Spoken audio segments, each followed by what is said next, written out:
How do you rate his presidency so far? I wouldn't give it a good rating, Why not? simply because, the least of us are still being impacted the worst. Like when you look at something like, the big, beautiful bill, that's something that, I'm going to benefit from because of the tax bracket that I'm in. But, there's going to be so many people that's hurt by that bill. And, anything that, takes away Medicaid from people and is going to put people in a worse financial situation than, they were previously in, I'm not for. And, he ran on that. Like he ran on, the economy. He ran on saying that, grocery prices were going to be down and, That has happened. No. Inflation is trending down. And by the way, Medicaid. No. You want to know how to really get under President Trump's skin?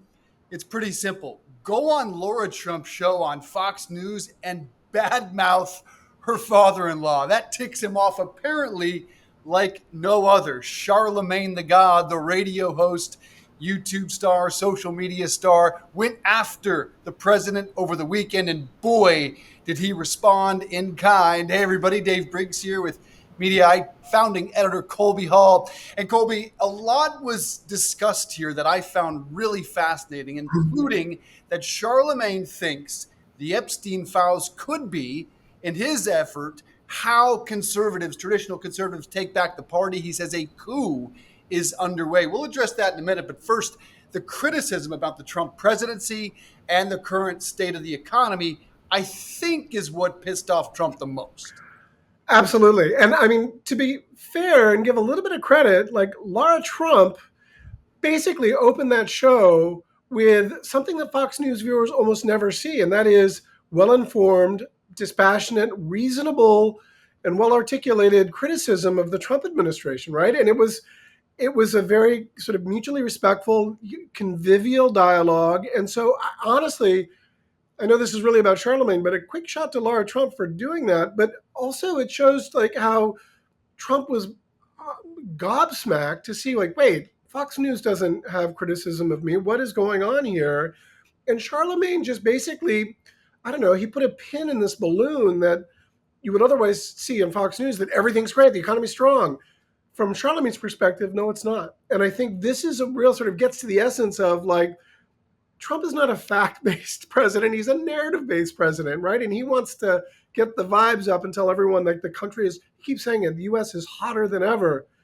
But the truth be told, like as Charlamagne sort of lays out, no, there's a lot of people that are being left out. Like if we're going to cut taxes for billionaires, there's a lot of people that are still struggling. And so credit to, it's shocking to see that level of sort of criticism towards Trump on Fox News.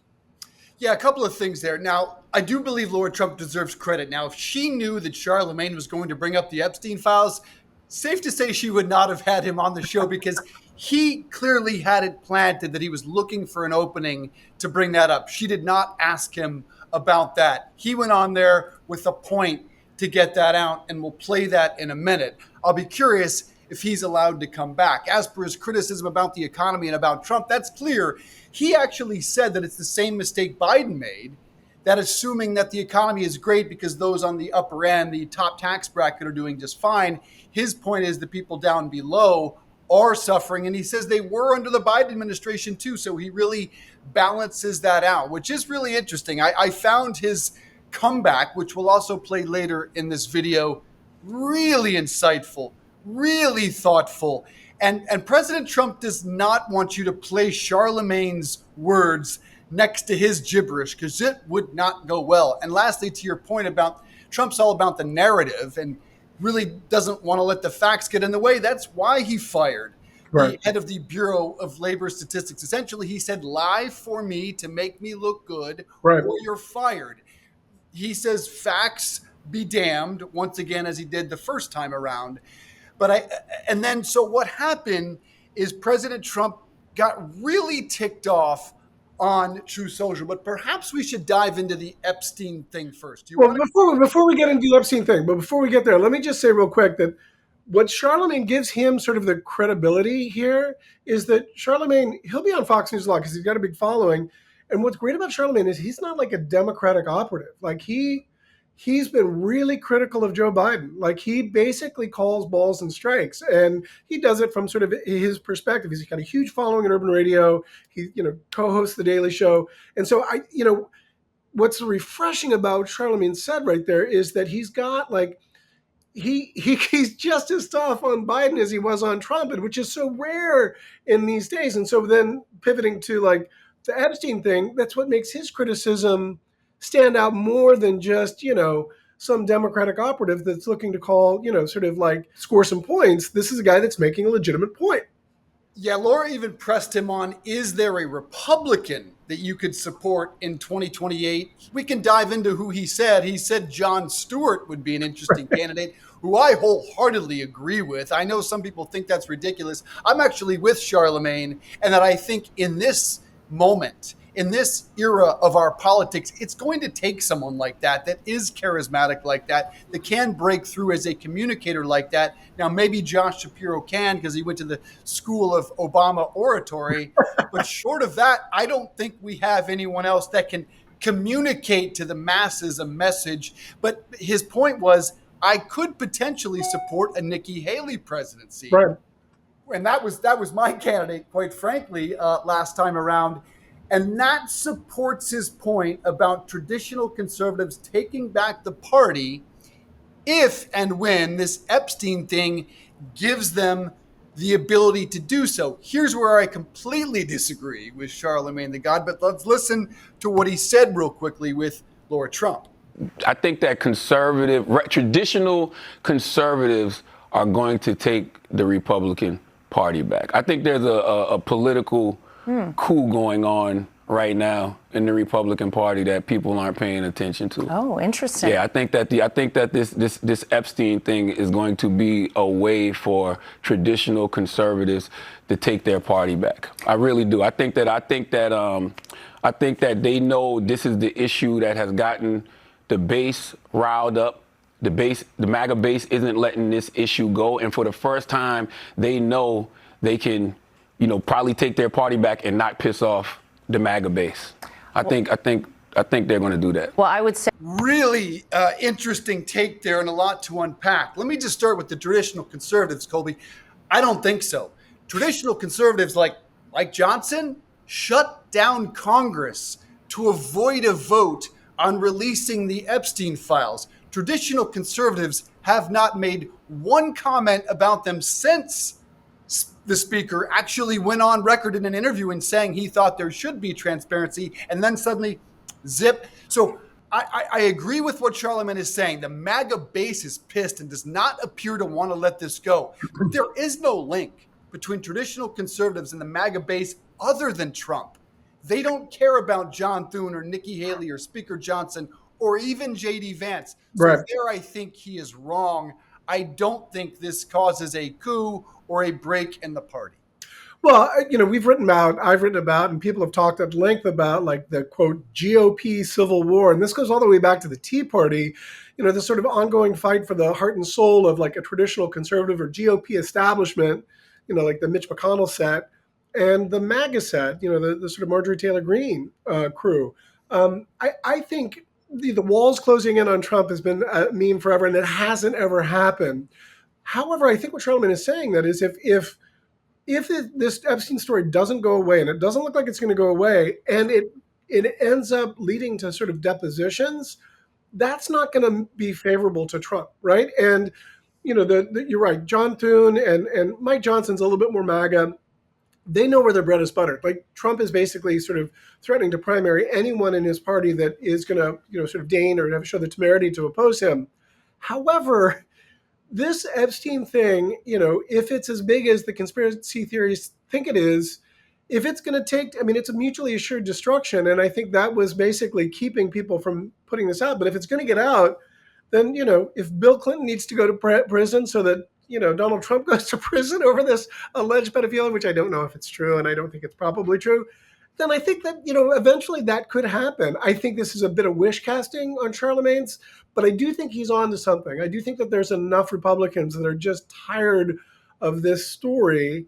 And when Trump is taking flack from, the right flank for the first time ever since he's been in office or politics, it's notable. So, I am skeptical like you are, but I do think that this is it's a story that's evolving out of control. It's spinningly wildly out of control. And that's the first time that we've seen Trump not be able to manage a narrative to his benefit.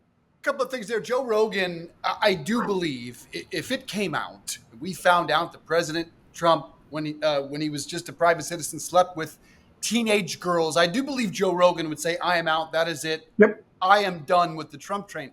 I do not believe that most of the MAGA influencers, podcasters, I believe they would find a way to excuse that away, as that was the 1980s. This is what powerful men do. It's a different time.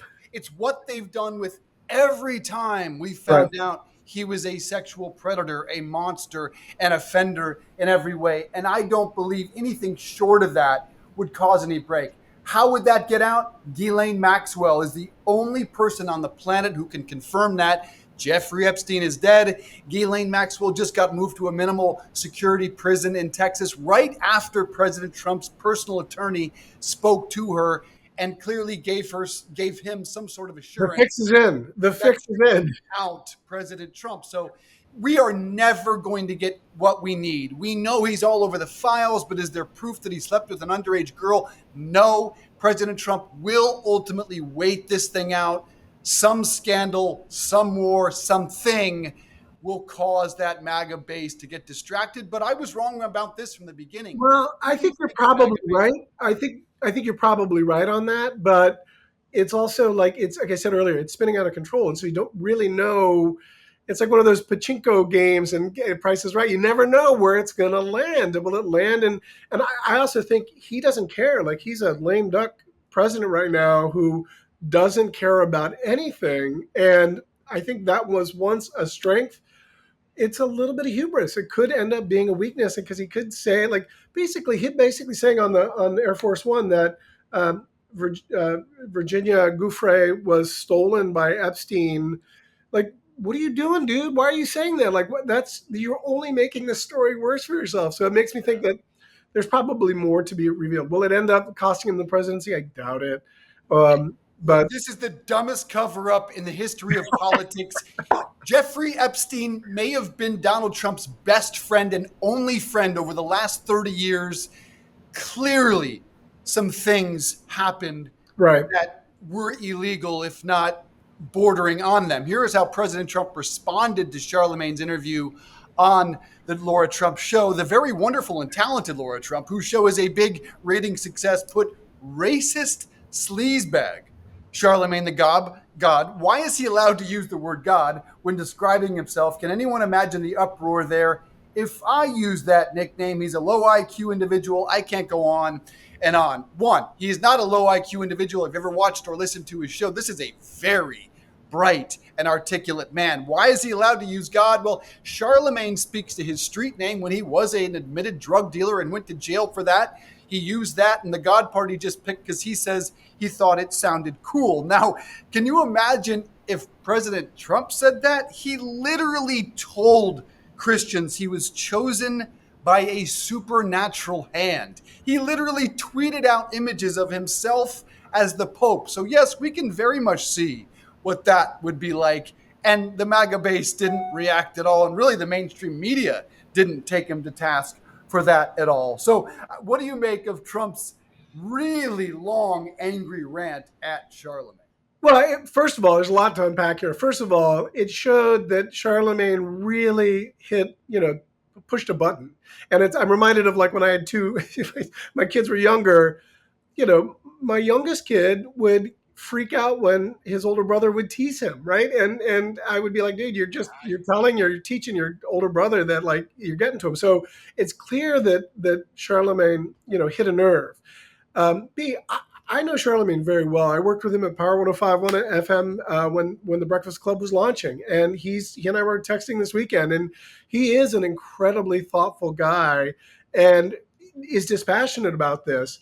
The thing that really stuck out for me was the sort of calling him racist is bizarre, but mostly low IQ. If you notice, Trump uses the term low IQ for all of the critics of him that are black. Don Lemon, April Ryan, Charlamagne.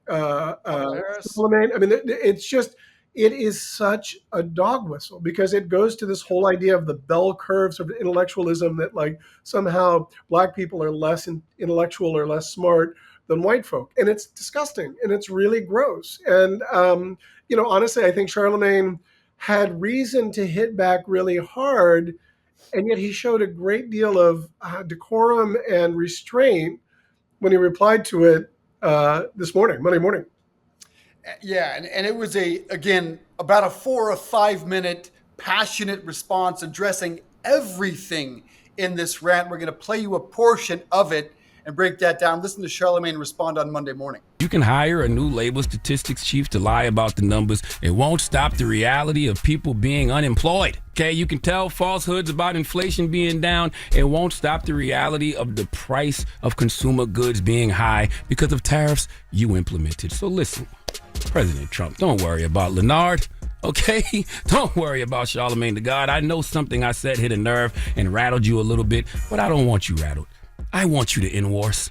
Okay, I want you to keep the border secure. I want you to have the economy booming. Okay, I want all these things to be true. I am an American. I don't care who's in the White House. I want America to succeed. Okay, believe it or not, I'm rooting for you.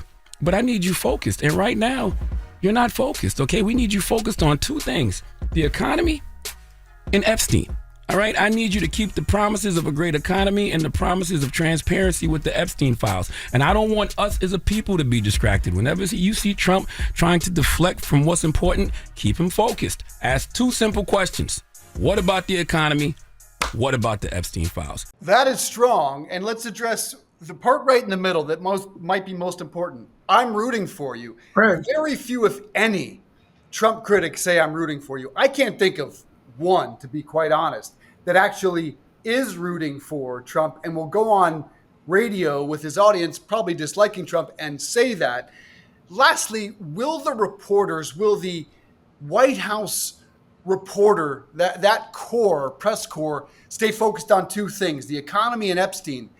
I don't know if they can stay focused on Epstein unless there are things that keep it alive in the news cycle. What do you think happens? First of all, Charlamagne is so good. I mean, that was just such a beautifully written and well delivered. And to your point, like he basically said, look, I'm patriotic. I'm American. I want you to succeed. And that, like you said, was so refreshing. The press has done a really good job of keeping the Epstein story alive, right? And I think that because they keep asking questions and he can't refrain from answering them, right?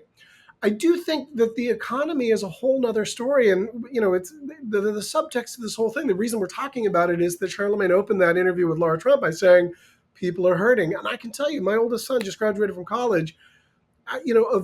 Of his 30 or 40 friends that I can think of, like 2 have gotten jobs. Now, I mean, it's always hard to get your first job starting your career out of college, but it's a really, really tough job market. And so I think, again, Trump's trying to promote vibes, and if he can't get the vibes and the good narrative around an economy, what is he going to do? He's going to pick a fight with Charlamagne the God and get people like you and I to talk about that instead of talking about a tough economy. And so I think he nailed it. I think Charlamagne did just right. Now, the firing the Bureau of Labor Statistics because he didn't like the numbers, as you mentioned earlier, and he referenced there, that's the sort of stuff that happens in Turkey and Venezuela. And it's a despotic, I wrote a column about this. It's a red flag. Like, math doesn't have a policy, doesn't have an opinion. The facts are the facts.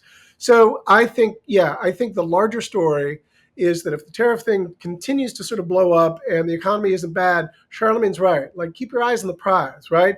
Epstein, to your point earlier, I think will eventually fade. But people are going to vote less about that and more about whether or not inflation has come back or people can get jobs and how they're making ends meet. I'm not talking about billionaires, talking about your everyday sort of former middle class, lower working class, the Trump supporters. I don't know if the MAGA wrap yourself in a patriotic flag is going to work much if people are hurting. And that's Charlamagne's argument, and I think it's a good one. Well, I'll put a button on this with as historically unpopular as Trump is and broke his own record in terms of the approval rating, Democrats are in far worse shape. And now that Republicans have learned how to gerrymander even better than before in the state of Texas, they found a way to even hold the House despite an unpopular president combined with Democrats' unfavorability. So ultimately, I think this probably goes Trump's way in the end. We'd love to know what you think will happen with the economy and with the Epstein files, arguably most importantly right now. Let us know below.